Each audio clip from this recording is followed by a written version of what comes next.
Good morning, everyone. It's so wonderful to be with you all as we wrap up another fantastic Alumni Association Leadership Conference. For those of you I haven't met, my name is Amy Porter, and for the past year, I've had the privilege of serving as the president of the Alumni Association Board of Directors.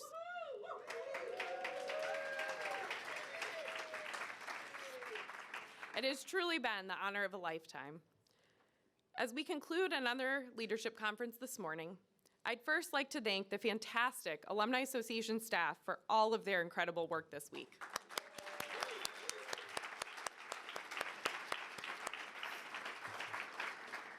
I'd also like to thank all of you for being here and for all of the inspiring work that you do. Volunteer leadership is such a powerful and important work. However, it's oftentimes thankless. On behalf of the Alumni Association and the Notre Dame family, thank you. Thank you for the hours you put in, the passion and love you weave into all the work that you do, and for the efforts you make to ensure Notre Dame truly is a force for good around the globe. It is now my honor to introduce to you the incoming president-elect of the Notre Dame Alumni Association Board of Directors, Andrew Barlow, Notre Dame, class of 1988.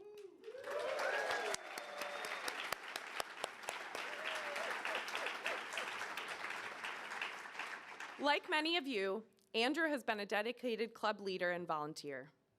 Andrew has been involved in the Notre Dame Club of Austin, Texas over the last decade, starting as the communications director in 2016, serving as president from 2017 to 2018, and now holding an emeritus position assisting with the club's rebuilding efforts post-pandemic. He then became an at-large member of the NDA board and has served in that role over the last 2 years. I will let Andrew share more of his Notre Dame story with you in his own words. But know that Andrew is a loving father and husband, a loyal son of Notre Dame, and in just a few weeks, he will become the next president of the Alumni Association Board. I'm delighted to present to you Andrew Barlow.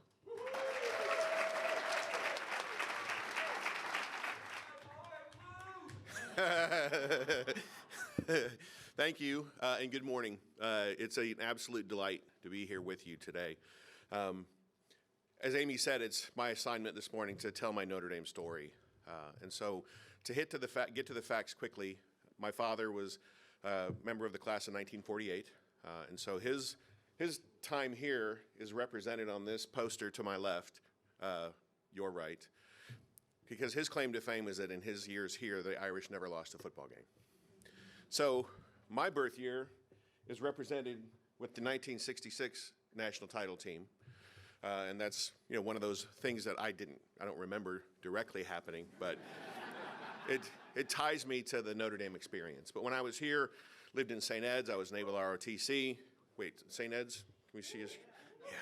Yes, very nice.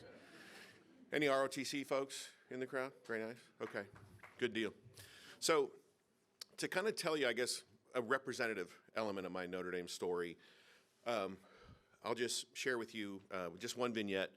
So I'm one of those guys who came to Notre Dame with hometown honey, right, with a girlfriend, and a week after I graduated, we married.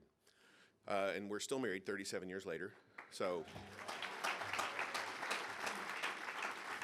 and any applause is reserved for my wife, because if you look in the dictionary under tolerance and/or resilience, you're going to see her picture, just putting up with me.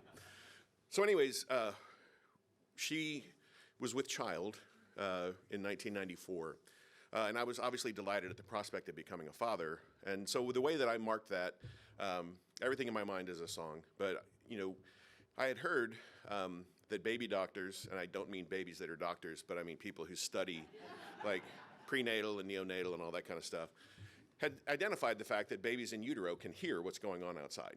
They respond to musical cues, they respond to the tension of the mother and all those kind of things. So I developed the habit of, at night as we were going to bed, I would, put my face close to her abdomen, that's what I'll call it. You can't say other things to pregnant women and use any other words because they will murder you. And would sing the Notre Dame Victory March every night as a ritual. So flash forward when our daughter Haley was born in January of '95. And you go through that process as new parents. You're like, you take it home and you're like, how does this work? And isn't there someone else who can do this work for us? And then you realize This is our job. So not long into her time in our home, one day she was inconsolable.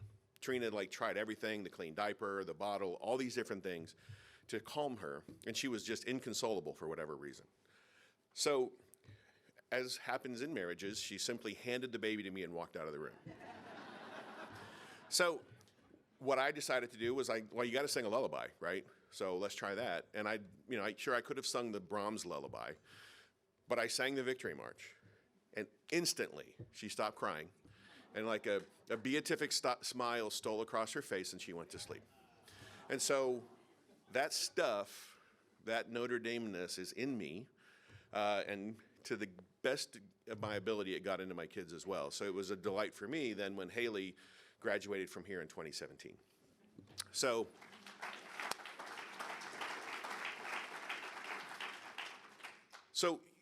it made me think yesterday as we were watching Mickey Kidder talk about the incoming class, and I thought of my own daughter who had kind of run the gauntlet like so many of these young people.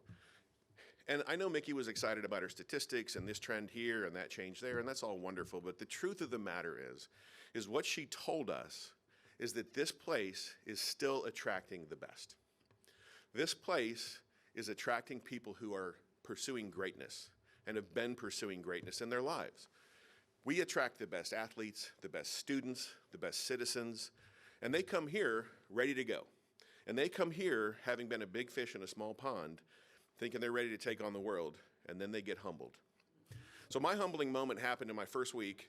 We had orientation for ROTC a week ahead of the rest of our class showing up.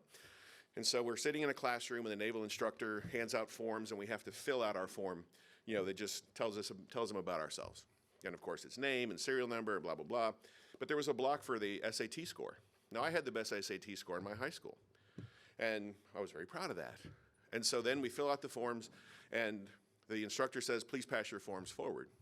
And the first paper that comes over my shoulder, I take a look at the SAT score because obviously I want to be able to console this guy for the challenges he's facing in life. And his score was 110 points higher than mine.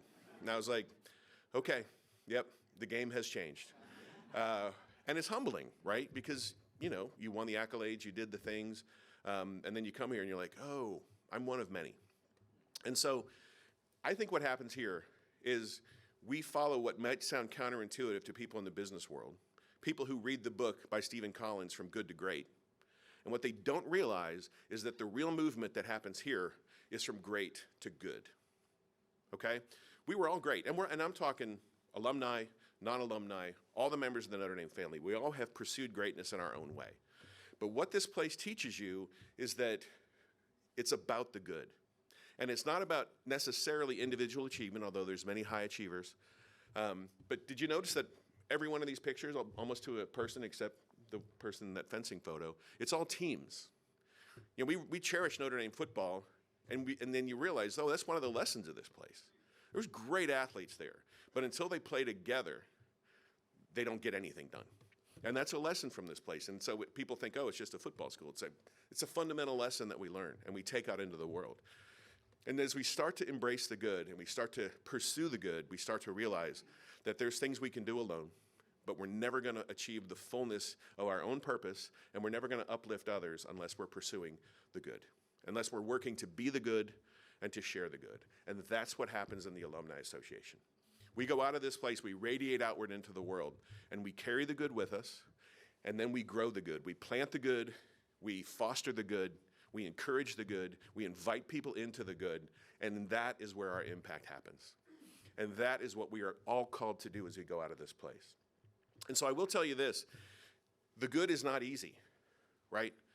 We read in the Bible in Galatians 6:9, where the verse says to us, do not tire of doing good, for in time you will reap a good harvest. So God knows we get tired. We're made in his image. I think he designed us to get tired so we could appreciate the rest and appreciate the Sabbath and appreciate him. And so we're going to get tired. Like, how many people in here, and I'm not going to ask for show of hands because we would never admit weakness to any of our fellow domers, but how many people in here have ever poured their heart and soul into an event and then the attendance was just way below what we thought would be a successful metric? How many people have done a fundraising drive and thought this is where we're going to really make an impact, and then the dollars didn't quite show up? How many people have been in leadership and have been in conversation with people in their group and ended up with a relational fracture because we disagreed about something? It's tiring. By the time I finished my tenure as president, did 2 years, I was exhausted. And quite frankly, I didn't go to any Notre Dame events, like club events, for like at least 6 months. I needed time off. So we know you're going to get tired. And that's one of the reasons we do this conference is come here. You're not going to get any more sleep. And there's plenty of people that closed the backer last night and then went to Nick's patio. So you're not going to come here necessarily to be recharged on the, your sleep deprivation, but your goal for being here is to be recharged, knowing that the good is a tiring pursuit and that we recharge each other. And so I would just encourage you, as you go back to your territories in which you do the good, is to be of good cheer. And one thing I would tell you is we think to ourselves, man, this really tires me out. I wouldn't wish this on anyone. So when I have to maybe reach out to somebody and ask them to be a leader, you know what? I don't want to burden them with that. Well, let me tell you something. You are doing them a disfavor, a disservice if you don't put them in charge of an event, if you don't invite them into leadership. You're depriving them of the opportunity to involve themselves in the good at a much higher level. And as they get to be a part of a team effort and they get to be a part of an extension of this place, they're going to experience so much more good than they would have on their own. And so, in terms of the good, there are fewer better exemplars of the good than Dolly and the team that she leads here at the association. These folks, they go hard in the paint, to use a basketball term. They get after it every day.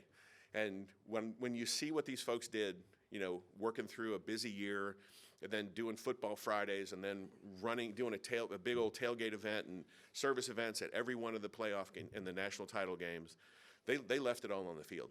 And then they got to come back and start working on this. So they are always going. And if anybody knows tired from doing good, it's them. And so I would love to give them all a quick round of applause.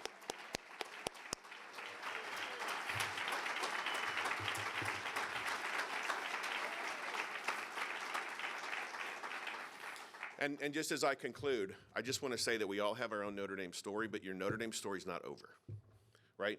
Your Notre Dame story keeps going because you got it in you, you got it on you, and you got to share it. So let's go out and do good together. Thank you.